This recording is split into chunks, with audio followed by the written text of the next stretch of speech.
I would say that this is a very, very dangerous time, and I would not put my money on America actually managing to win this one. I think, if anything, America will be beaten. That is extremely worrying because it will change the geopolitical landscape completely. And as for the price of oil, I mean, we're now seeing people saying, well, it could go to $200, whatever. I don't know where it's going to go. It'll obviously go higher. You could say that there is plenty of oil around and that, okay, with a little bit of rationing here and there or whatever, it may not be quite so bad.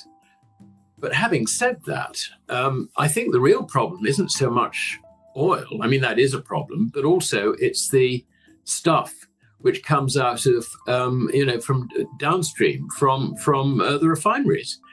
Fertilizers, urea, sulfates, phosphates, and all the rest of it. And this at the beginning of the growing season in the Northern Hemisphere. And with the Houthis closing off the Red Sea, it means this stuff isn't going to get to Europe. This is going to be serious inflation problems, inflation of prices later on this year. Really serious.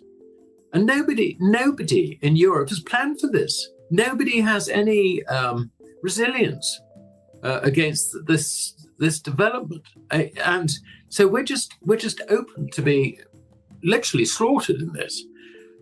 The idea that inflation is going to be, I mean, I saw the IMF report the other day, and they reckoned that, assuming that this, that Hormuz wasn't closed for too long, they expected inflation to peak in the United States at around about 4%.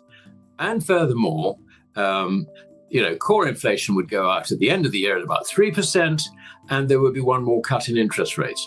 Come on, no way. And so what we're seeing in the market is the market hasn't caught up with what the hell is going on. And certainly I can see oil prices going quite a bit higher. I mean, if you look at oil prices in the Asian countries, typically instead of $100 a barrel, or now $110, typically they're $150, $160. Now, admittedly, this is local shortages, but you can see which way this is going. Our prices haven't caught up with the reality of it yet, even without an American failure on its invasion. Boots on the ground, loss of life, body bags coming back, the whole caboodle. This is not good. It really is not. One point worth making is that when we had that drop post-COVID, oil spiked up at $128, $130. So, we're not even there yet. I mean, that's on 10%. We're certainly seeing 20% and probably more. And it's not good. It really is not. This is. I mean, it's going to. In America, of course, everybody talks about gas prices, which to us are, is petrol prices. And so coming up into the midterms, this is not a happy scene for President Trump either. I think he's almost throwing all the chips on one bet, and that is this weekend is going to turn the tide. I don't believe it.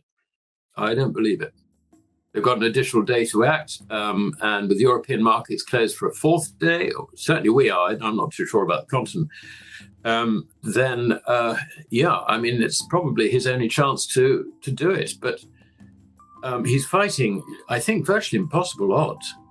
I mean, the problem is that the American military are still fighting World War II, with all the aircraft carriers and all the rest of it. I mean, all they are just huge fake targets for missiles, for hypersonic missiles. That is why they're standing off, theoretically out of range. But it was interesting to see. And I think this was a deliberate ploy. The Iranians sent 2 missiles over to Diego Garcia, which is, sort of 2,000 miles away or something. I mean, huge distance. I don't think the intention was necessarily to hit Diego Garcia. I think the intention was to say, look, we can get you. if you like. It was a warning. Well, I mean, you would think that governments have a plan. There's no sign of it. There really is not. They're all actually, I think, panicking. I mean, today we had our foreign secretary, who's a typical Labour MP. I mean, I wouldn't comment on her qualifications for the job, but she was hosting an online meeting of 40-odd countries to discuss this. I mean, all they're doing is they're having meetings. Nothing's coming out of it. There's no action. There's no action plan. Why don't we go and talk to someone? It seems to be about as far as the planning goes. And of course, nothing comes out of that. It's just a waste of time. And things are accelerating really quite rapidly. I mean, the idea that you can selectively ration energy, how are you going to do that? You can't do that. How are you going to identify the people who can't afford energy and need help? You can't do that. What's going to happen, Danny, is that they are going to print credit in huge, great quantities, basically to defray the problems that this Gulf episode is giving us. And also, the political class, I mean, they're saying one thing about this, which basically is, it's not our war.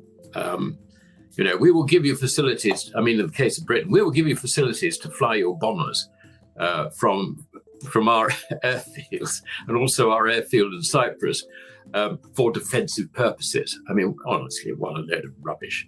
So, I think our intelligence services are saying, and our military are saying, look, this is bad. This is very, very bad. Don't get involved.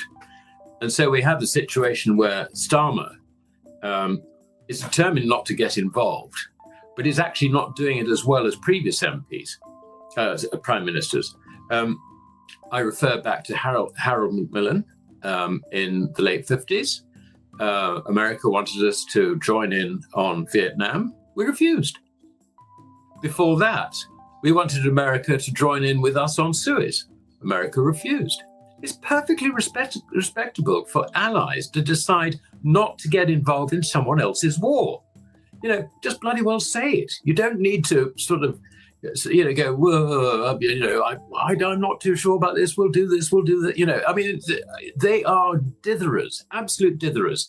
And as for the European lot, Pepe Escobar, who is a very well-informed geopolitical analyst based in Asia, calls the Brussels contingent, the leaders, if you like, in Europe, as the Chihuahuas. They're just they're not people of stature. They really are not. We are very, very weakly governed, and there is absolutely no sign of any preparation for dealing with this sort of disaster on the national level.